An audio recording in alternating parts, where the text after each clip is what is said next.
15 years, blowing the doors off the competition. Podcasting to planet Earth. PNRNetworks.com.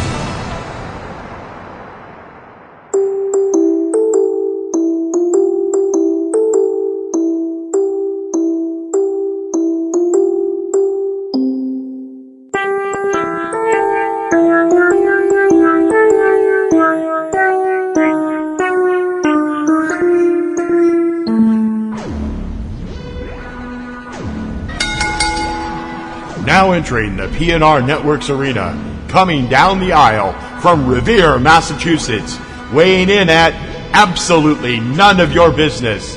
It's the Mistress of Mayhem, the Queen of Quips. It's time for Ring Around the Rosie with your hostess, Kim Brown.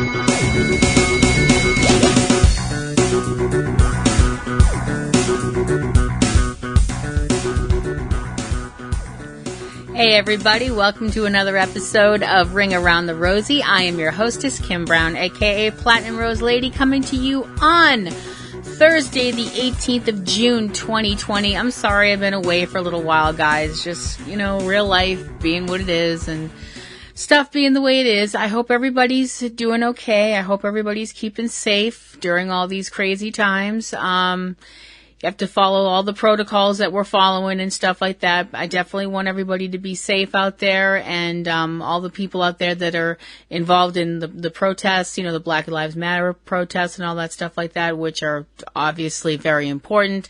Please, everybody stay safe, wear masks, social distance, and everybody be safe out there with that. And just be safe in general, make sure that you're doing all the stuff you're supposed to do.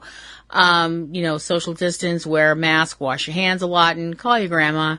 I'm doing pretty okay, just keep it on, that's all you can really do right now. So, let's jump right into things here, and I'm going to give my review of WWE Backlash, which was on the 14th of June, so that was last Sunday, coming from the WWE Performance Center in Florida. And that really showed during one portion of the show that we were in Florida, just when we had to hammer that home. The thing they were hyping, obviously, the most about this show was the greatest wrestling match ever that was going to be held between Randy Orton and Edge. Because, they had the whole brawl that they had, the big last man standing match that they had at WrestleMania. This was supposed to be a straight wrestling match. And, the whole greatest wrestling match ever bit. I don't think it is being unfair or unkind. And I'm not trying to slag on either Randy or Edge here. The fact that we all knew this was not going to be the greatest wrestling match ever. Could it be an amazing match? Oh, it absolutely could, considering the people involved. But the greatest wrestling match ever? No. I hate that term. I hate when anybody uses that. How many times did we have to listen to Tony Schiavone say, this is the greatest Nitro ever for, when Nitro was on back in the day. And no hate on Tony there. I'm sure other people told him that he had to say crap like that. But it just drives me nuts when people talk about, oh, this is the greatest song in history. No, it's not. You know why? Because history's ongoing. It's like, this is the greatest wrestling match in history. Unless history ended immediately after that match, no, it isn't. Stop using hyperbole like that. It annoys me. It just irritates me. I realize that's probably a total me thing to get annoyed about, but okay. And speaking of annoying, this show... Oh boy. All right, let's go through the actual show and just, before the show started off, we had the kickoff show and everything like that, and, trying to get people to buy into the show. Part of that included the newest music video from The Miz and, John Morrison. Oh boy. What can I say about this video that doesn't involve the words fucking and sucked? Actually nothing. The video fucking sucked. The song fucking sucked. The performance fucking sucked. The use of auto-tune fucking sucked. It just fucking sucked. If I haven't hammered home enough how much I hated this whole thing, which was them mocking Braun Strowman, who they were facing in a match later in the evening. After watching this, in comparison to this video and listening to this song, I would rather listen to Rebecca Black sing Friday, followed by William Hung's version of She Bangs, and then have somebody hit me in the arm with a hammer. Just hit me hit me in my writing hand with a hammer. That's what I would rather have happen than listen to this song again.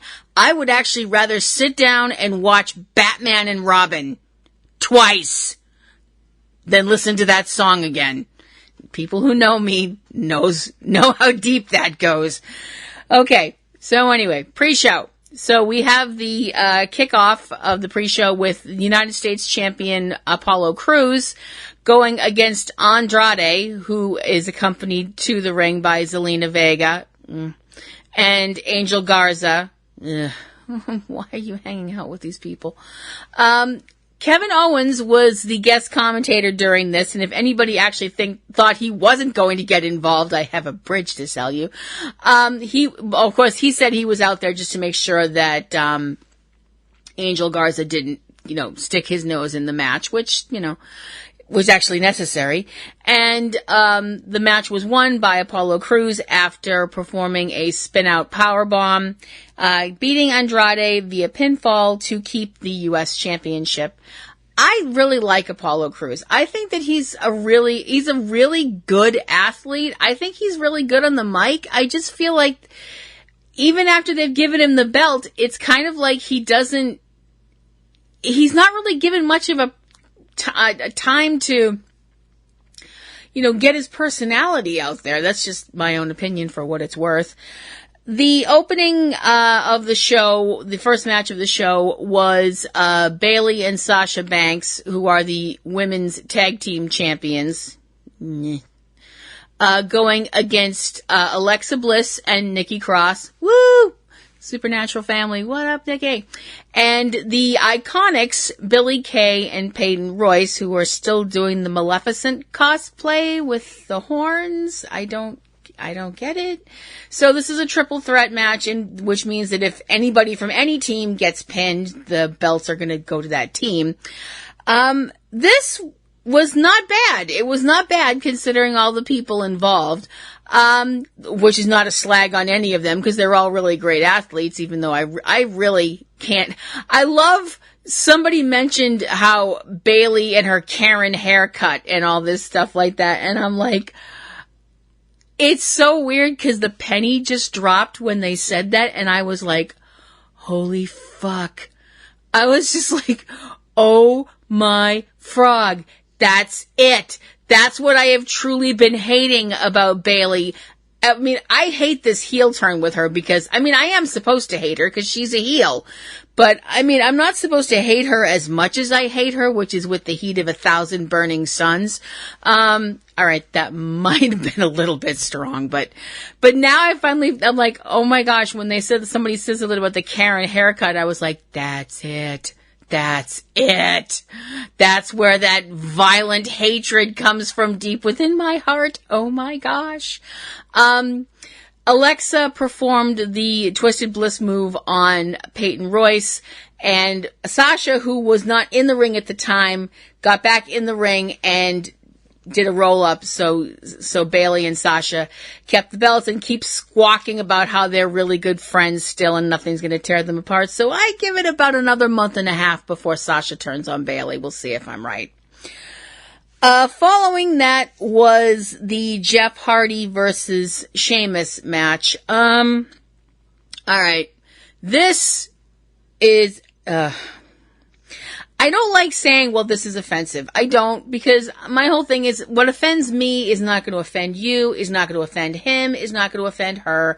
It might offend another person, but this storyline fucking offends me.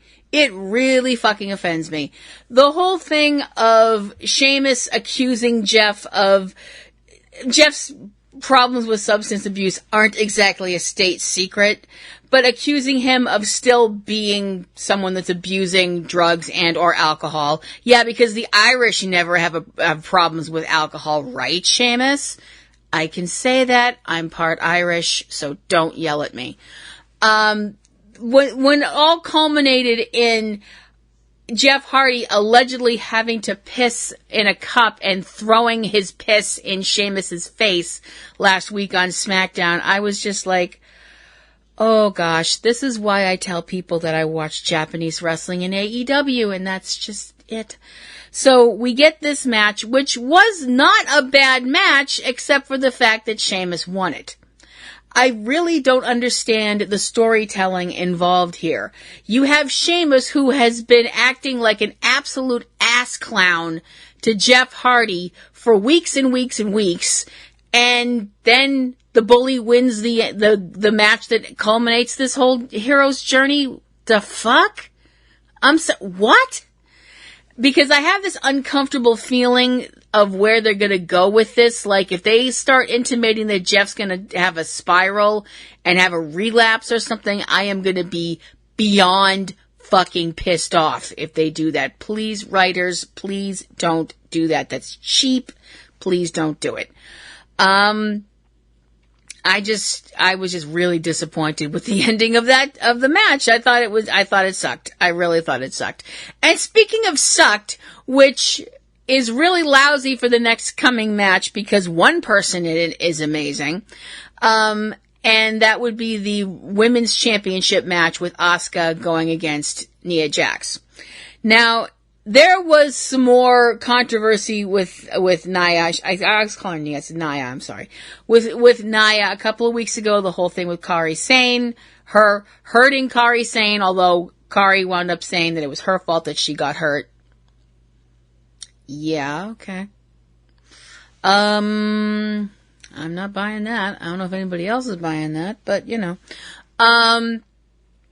And the whole thing of Nia coming out there and slagging on Asuka and Kairi's friendship and doing it in a way that a lot of people took Nia to task about her choice of words, calling it racist, which it was, the way she referred to the way that Asuka and Kairi speak Japanese to each other. I'm sorry, the way it was racist. Am I saying that Nia is a racist? No. I'm saying the people who write this dialogue ought to really fucking take a look in the mirror when things are going on in the world the way they are, and take a look in the fucking mirror and be like, why am I writing shit like this? And write better stuff. That's all I have to say. So, Asuka's out there defending her belt against Nia Jax, and so we have Asuka and Nia. They both use submission holds, and they wind up fighting outside the ring, and they both wind up getting counted out. So Asuka keeps the belt. Side note here, I've been kind of quiet about this simply because I just have. Shayna Baszler has been very vocal in her criticism of Becky Lynch deciding to get pregnant. Well, not deciding to get, I mean, she got pregnant, you know, I mean, maybe it was a decision between her and Seth Rollins that they decided to start a family now, whatever, or maybe it was just, that's the way things go.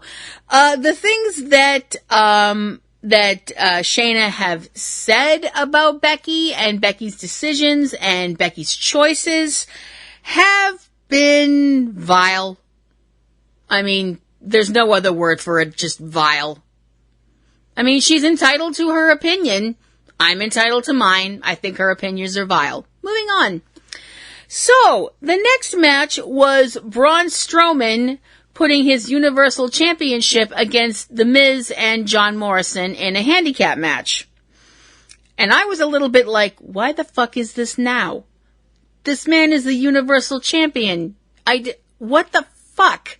I'm completely like, okay, we're the 4 matches into the show and we've got okay, well, you know what you're doing, WWE. Allegedly. It was also brought up at the beginning of during the pre-show, because Miz and Morrison's whole thing have been that they're going to be co-champions and BFFs and blah, blah, blah, blah, blah, gack. It was brought to their attention that if one of them pins Braun Strowman, they're going to be champion. They can't be co-champions.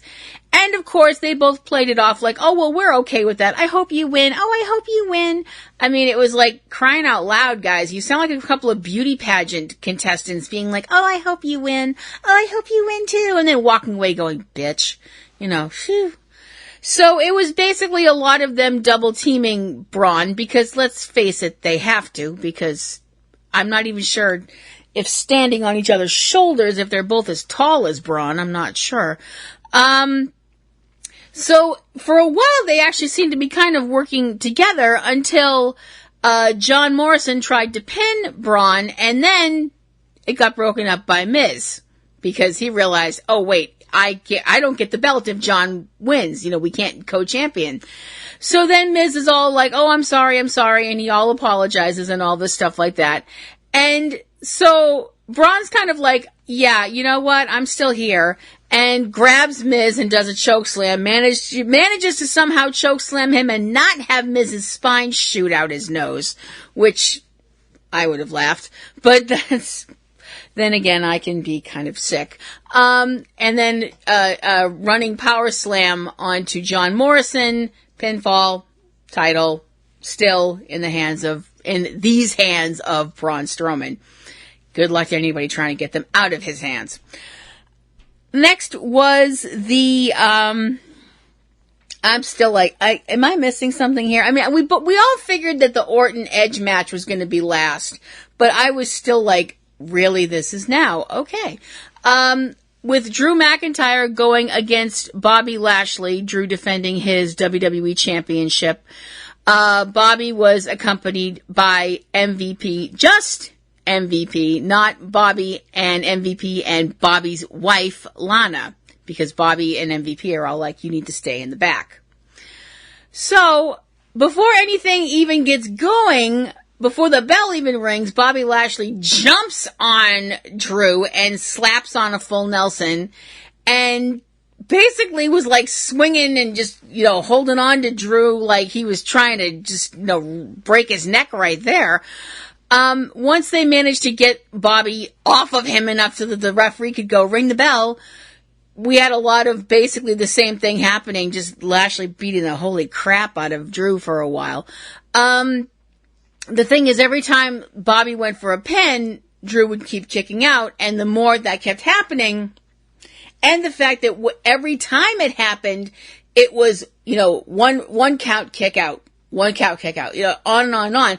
The more this was happening, the more this was getting Lashley frustrated, which I was like, okay, so that's where we're going with that. We're going to do, work him up to the point where we get him, he disqualifies himself? I'm not really sure. Lashley threw Drew into a ring post. When Lashley went to spear Drew, Drew did a counter, threw Lashley into the ringside barricade. Spinebuster on Drew later. Drew again kicked out at 1. And McIntyre got locked again in a full Nelson. Well, he tried to put the full Nelson on, and instead, got Lashley up in an Alabama slam, and that almost caused a pinfall as well. There was another attempt at a spear on Drew, and Drew countered that into a Kimura lock, but Lashley was able to get out of that. So Drew goes for his Claymore kick, which Lashley then managed to keep that from happening by going forward with a spear. Another almost pinfall. At this point, Lana, who had been told to stay in the back, decided to come out, and she's standing on the ring apron, and she's telling the referee that he cheated. Oh no, he cheated. Wow. Which gave Drew the opportunity to do a Glasgow kiss onto Bobby, who got thrown into Lana, and she fell off of the off of the ring, fell onto MVP, who was at ringside, and I proceeded to laugh maniacally, as you do. Or, well, maybe as I do. McIntyre then actually was able to get a Claymore onto Bobby Lashley, pinned him, got the belt, retained the belt, I should say. And so we have Lana still kind of sitting on the floor like, what the fuck happened? And the look MVP is throwing her was just this look of, there were a whole bunch of words you could tell he wanted to say, and none of them were words that wouldn't end with beep. And MVP and Lashley left Lana at ringside. The next night on Raw, we had this whole kerfuffle, which we all knew was going to happen between all of the involved parties, which ended with Bobby Lashley telling Lana he wanted a divorce. Personally, some of us were surprised it took that long, but, whatever. Okay, next up was the match with the Street Profits, Angelo Dawkins and Montez Ford, who were supposed to be having a match against the Viking Raiders, Eric and Ivar. The Street Profits are the Raw Tag Team Champions. Now, this was what was supposed to happen. There's a lot of things in life that are supposed to happen. That ball wasn't supposed to go through Bill Buckner's legs back during the World Series. Play all those years ago. Anyway, yeah, people in Boston can really be bitter about stuff. Anyway, but it didn't quite happen the way it was supposed to happen. Now, up till this point, we've had this whole, oh gosh, how do I word this? Attempted comedy? We'll go with that. Attempt at comedy between the Street Profits and the Viking Raiders, with the whole kind of anything you can do, I can do better thing, where we've had this kind of contest, that kind of contest, and the other kind of contest, none of which has much or anything at all to do with wrestling, but has more to do with the fact that this is what men do to compete with each other because men don't have horns. I'm convinced that if men grew horns, and what I mean by that is, you ever see one of those nature shows where you see like those big rams with the long curly horns, and they do that thing where you've got the one ram and the other ram, and they're all like, hey, I want that girl ram, I want that girl sheep, and the other ram's like, nope, she's mine. And they do that thing where they run at each other, and then they smash into each other with their horns, and they do that over and over and over again, till one of them basically finally goes, fine, she's yours, F you, I'm out. That's what I'm convinced men would do if they had horns, when it comes to all of the things that men measure their dicks with, whatever it is, whether guys are better at drinking, better at, streetcar racing, better at golf, better at bowling, better than whatever. If men just had horns, they'd just run at each other and try and knock each other out all day long. I'm convinced of that. So anyway, this was supposed to be an actual wrestling match between these two guys, these two teams, I should say. That never happened. Instead, we get a fight that is going on outside the performance center between all of these gentlemen, which involved Ivar being thrown onto Braun Strowman's car, which he had recently had repaired again. Pour one out for the car. I don't want to be any of those people when Braun saw what happened to his car. I really don't. This turned into a complete, I don't know what the hell to call it. You had bowling balls, you had axes, you had, shields and multiple flashbacks to other things that have happened, and you had a bunch of biker ninjas led by Akira Tozawa show up. I'm going, they're ninjas and they're on motorcycles. Oh, sweet Lord, no.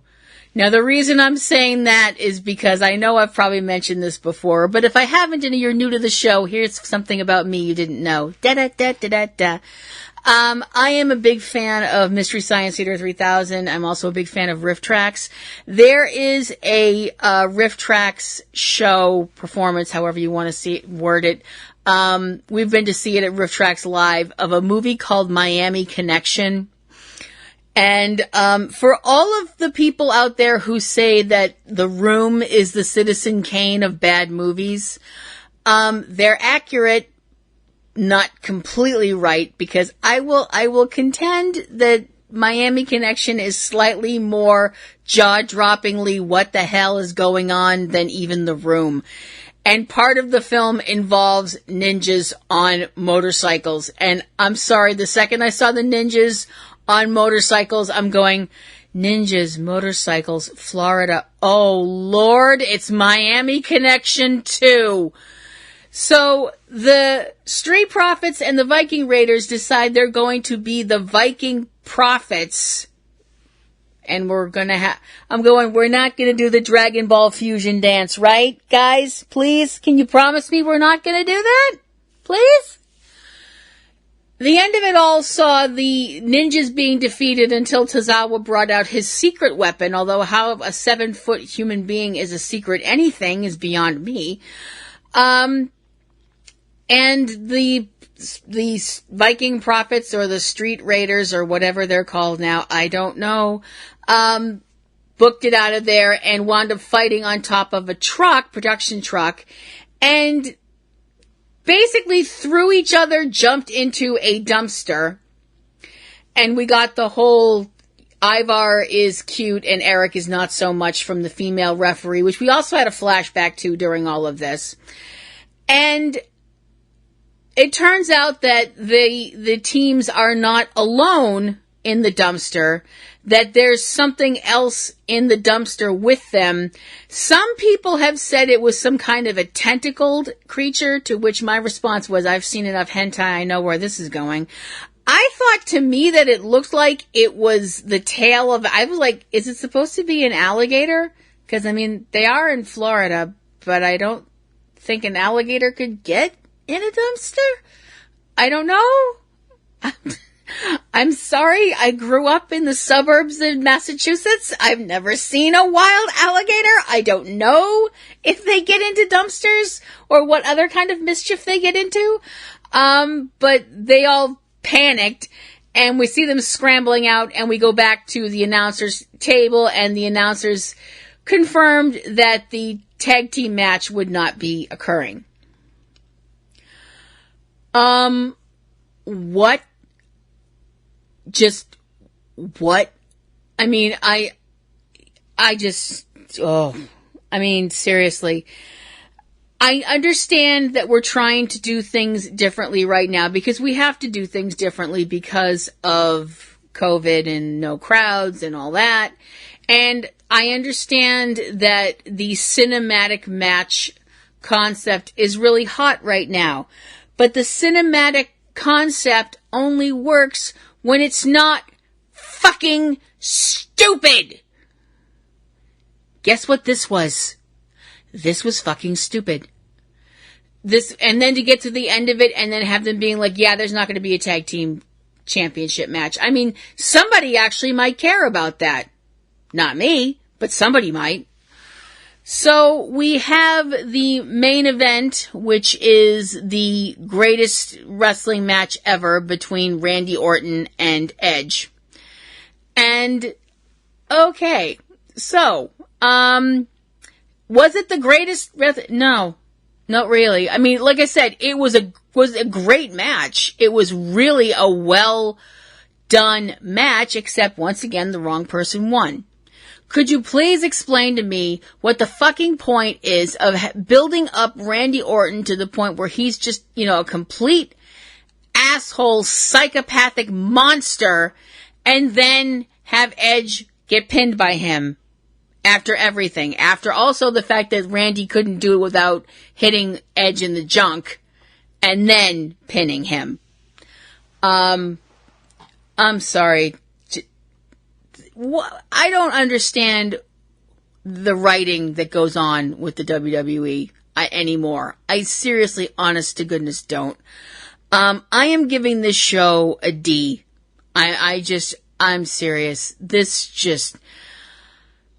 this just was not a good show. And I hate doing that. And that is not the fault of the athletes, you know?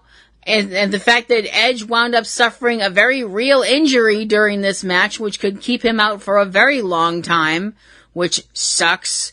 I'm sorry. This was just crap. This was just really, really, really not a good show.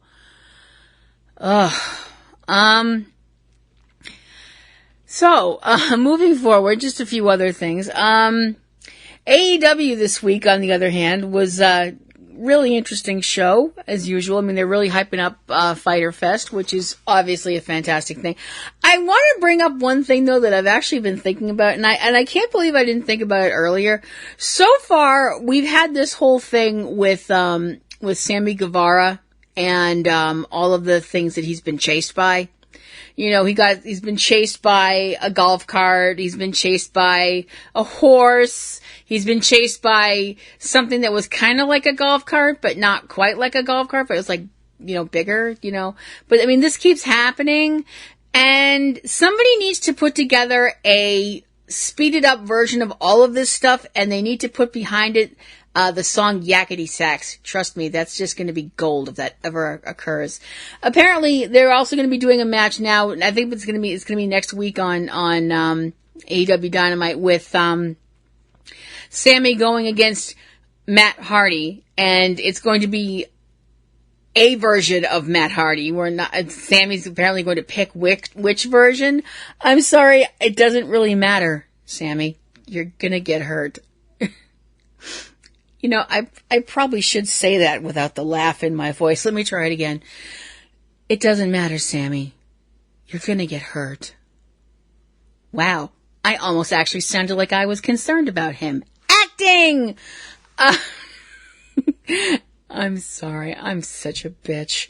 Also, I wanted to bring up this past week's AEW. We're continuing this whole challenge series that Cody, please get your name back, has, I really hate that, with, you know, his whole thing being the TNT champion and having the whole, you know, doing the whole thing every week where he's challenging, having somebody new come out and challenge him and stuff like that. And this week's match was just complete craziness. It was such a great match. And I just want to, I don't mean to sound like I'm not give the person's name Ricky Starks. Ricky Starks, who is somebody that I actually didn't know. I was like, I don't know who this guy is. I couldn't think of any time I'd seen him before. I'm like, okay, now I gotta go find his stuff. See, that's the one thing. I love the idea that they're having new people come in that, you know, aren't part of AEW. So it's like, oh wow, now I get to go find out like a new person or this person or that person or whatever. And I'm like, that's the shit. I love it. Also on AEW this week, and he has been signed to AEW, so that's just awesome.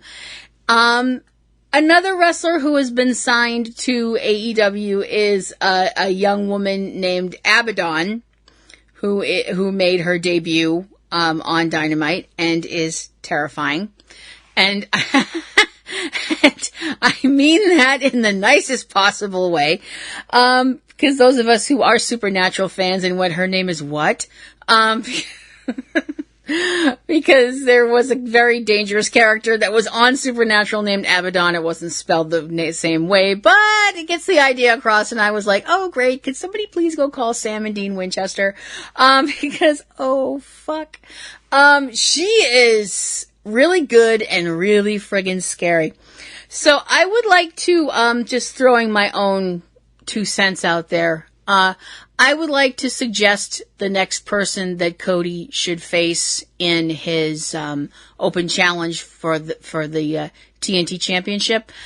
Warhorse.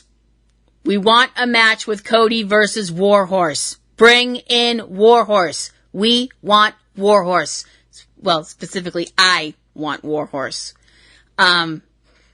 Sorry, I didn't mean to sound so pushy, but I really do, because I think he would be really, really awesome, and it would be a really awesome match, so So, Cody, if you could see it and make it happen, please bring in Warhorse to face you for the belt, because I think it would be a hell of a match. And that is going to actually wrap up my little old show here this week. It's kind of all over the place, I know. So if you would like to send me any questions, comments, queries, complaints, money, chocolate, Jungle Boy's phone number. That last one was a joke. That was a joke. We don't stalk on this show. Stalking is bad, okay? PlatinumRoseL@yahoo.com. If you'd like to follow me on Twitter, I would be pleased as punch if you did. PlatinumRoseL@twitter.com. And if you would like to check all of the other sights and sounds and wonderfulness of our little island of misfit toys, you can do that in all the links that are available on this here page, set up by my dear, sweet, long-suffering husband, TC, who puts up with my crap. I do have a t-shirt out there if you would be so inclined to buy my little t-shirt, which was done by an amazing friend who is a super, super, super talented artist. We have all sorts of other crazy shows. If you're into movies, you can check out all of our movie podcasts, including TC's solo show that he does called Catastrophe Vortex, which is his disaster movie show, because he is a disaster movie junkie. So you can listen to him in his in-depth talks about things that fall down, blow up, catch on fire, or go boom, and all of the other fun shows that we have, that we do. And that is going to do things here for another week on Ring Around the Rosie. And as I said at the beginning, I am thinking about you. I am sending out positive vibes to everybody, wishing you love and peace and safety to you and your family and friends. I know things are hard right now. I know things are tough right now, and things are crazy for pretty much everybody. It will get better. We have to believe it will get better. I believe it will get better, and I believe in you. So just signing off for another week here. This is Kim Brown, aka Platinum Rose Lady, reminding you to take some time and stop and smell the roses. See you around. Bye-bye.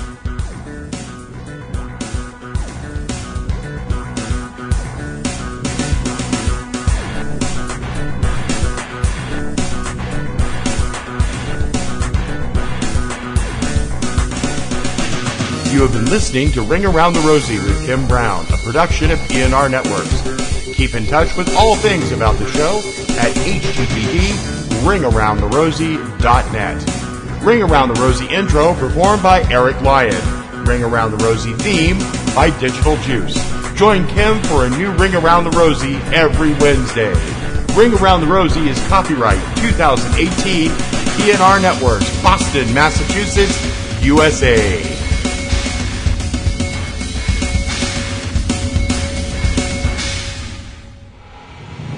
15 years, blowing the doors off the competition, podcasting to planet Earth. PNRNetworks.com